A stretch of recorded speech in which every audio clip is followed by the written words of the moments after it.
دارالعلوم دیوبند کے محتمم مولانا مفتی ابوالقاسم نعمانی نے اپنے بیان پر جاری کی وضاحت۔ میڈیا پر بیان کو کاٹ چھانٹ کر غلط طریقے سے پیش کرنے کا الزام۔ دیوبند عظیم علمی دینی درسگاہ دارالعلوم دیوبند کے محتمم مولانا مفتی ابوالقاسم نعمانی نے وضاحتی بیان جاری کرتے ہوئے کہا کہ کچھ میڈیا اداروں پر ان کے بیان کو غلط طریقے سے کاٹ چھانٹ کر کے پیش کیا ہے، جس سے ماحول خراب ہو سکتا ہے، اس لیے ہمارا بیان پورا پڑھا اور سنا جائے اور اس میں کاٹ چھانٹ نہ کی جائے تاکہ غلط فہمی پیدا نہ ہو۔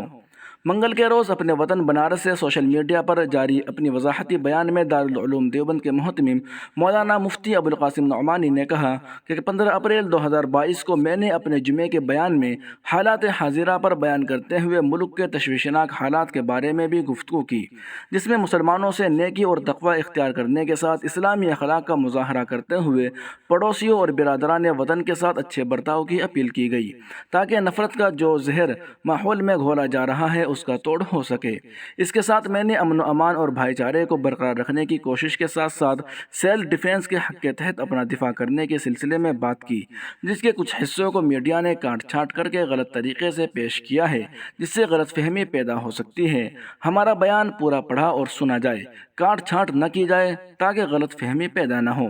مفتی ابوالقاسم نعمانی نے کہا کہ یہ بات واضح ہے کہ ہم ہمیشہ ملک میں امن و امان اور بھائی چارے کو فروغ دینے کی کوشش کرتے ہیں اور ایسے کسی بھی عمل کے خلاف ہیں جو آپس میں نفرت کا ماحول پیدا کرے، کیونکہ یہ ملک کے لیے بھی نقصان دہ ہے۔ جو لوگ اس وقت ملک میں نفرت کا ماحول پیدا کرنے کی کوشش کر رہے ہیں، ہمارا مطالبہ ہے کہ ان کے اوپر روک لگائی جائے اور ان کے خلاف کارروائی کی جائے۔